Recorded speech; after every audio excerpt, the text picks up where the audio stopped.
As today's chairman of Goodyear Tire knows, for corporations to dominate government, a coup is no longer necessary. Corporations have gone global.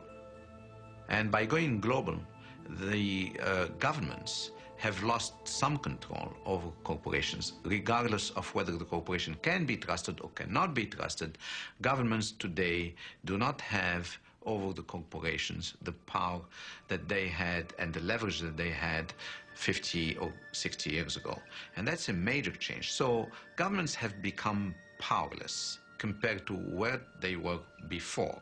Capitalism today commands the towering heights and has displaced politics and politicians as the new high priests and reigning oligarchs of our system. So capitalism and its principal protagonists and players, corporate CEOs, have been accorded unusual power and access. This is not to deny the significance of government and politicians, but these are the new high priests. I was invited to Washington, D.C. to attend this meeting that was being put together by the National Security Agency called the Critical Thinking Consortium. I remember standing there in this room and looking over on one side of the room, and we had CIA, NSA, DIA, FBI, Customs, Secret Service, and then on the other side of the room we had Coca-Cola, Mobil Oil, GTE, and Kodak. And I remember thinking, I am like in the epicenter of the intelligence industry right now. I mean, the line is not just blurring, it's just not there anymore.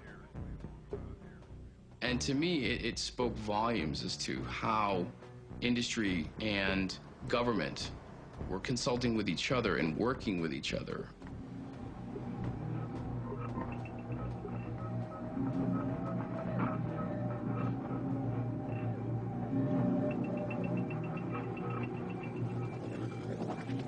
As 34 nations of the Western Hemisphere gathered to draft a far-reaching trade agreement, one that would lay the groundwork to privatize every resource and service imaginable, thousands of people from hundreds of grassroots organizations joined to oppose it. Canada's top business lobbyists and its chief trade representative discount the dissent in the streets.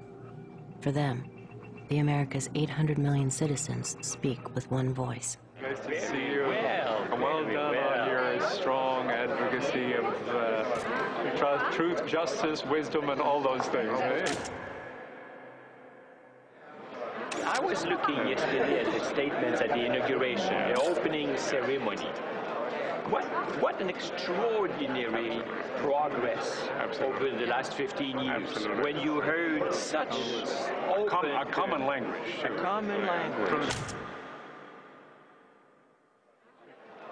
Yes, and from the most developed to the least, it was extraordinary that now that we see the benefits of trade, more and more people want to buy it. Absolutely. Because we do realize that it helps everyone, from the poorer to the better off. So a lot of these countries are not saying we want to get off, they want to get on. Exactly. So no one wants out. Everyone wants in. Yeah. Anyway, well done. So, thank you. Félicitations. So far, so good. Good.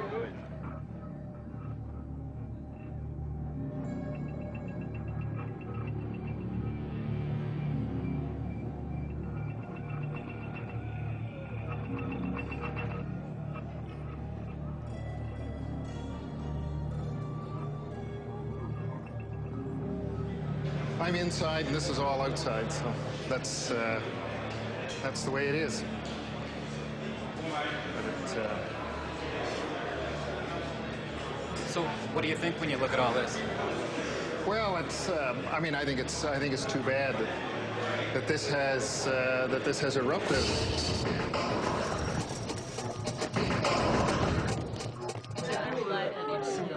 Let's see.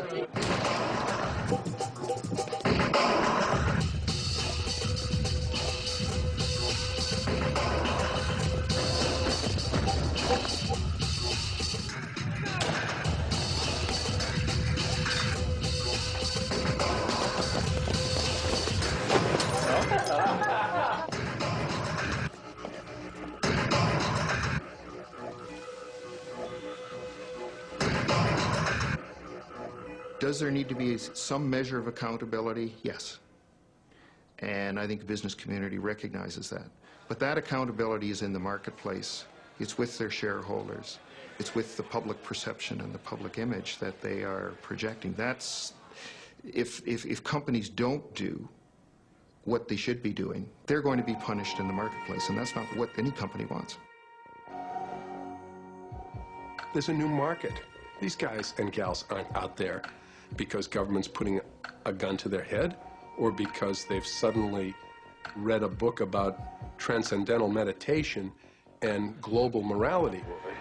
My inner voice says honor my inner child. Mine says love everyone. My inner voice says I like a Wendy's bacon mushroom melt. They're there because they understand the market requires them to be there, that there's competitive advantage to be there. I am listening to your concerns. I worry about climate. I worry about pollution. I do not have all the answers to this, but we are prepared to work with you, with society, with NGOs, with governments to address it. So you rebuild the trust so that you come back to a new kind of trust, and then the ultimate goal is then to become a corporation of choice. He believes that almost half our energy can one day come from renewable sources. He's been called a dreamer and a crank. And I've been called a hippie. And more recently, a project manager for Shell. I ask myself oftentimes why so many companies subscribe to corporate social responsibility. I'm not sure it's because they necessarily want to be responsible in an ultimate way, but because they want to be identified and seen to be responsible. But who am I to judge? Who am I to judge? It's better they belong than not belong. It's better that they make some public profession than the opposite. Social responsibility isn't a deep shift because it's a voluntary tactic, a reaction to a certain market at this point. And as the corporation reads the market differently, it can go back. One day you see Bambi, next day you see Godzilla. How do you define socially responsible? What business is it of the corporation to decide what's socially responsible? That isn't their expertise. That isn't what their stockholders asked them to do. So I think they're going out of their range, and it certainly is not democratic.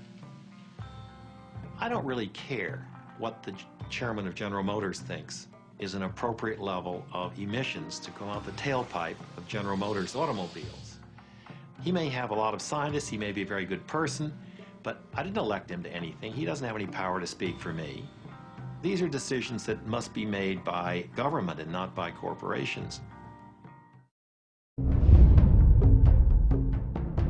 Canada's most popular documentary, The Corporation, now on DVD. More than 8 hours of extras on 2 discs, commentaries, the making of, deleted scenes, and more. 165 new interview clips on 23 topics, with related web links and strategies for change. Special offers at thecorporation.com. May cause social change. World domination not included.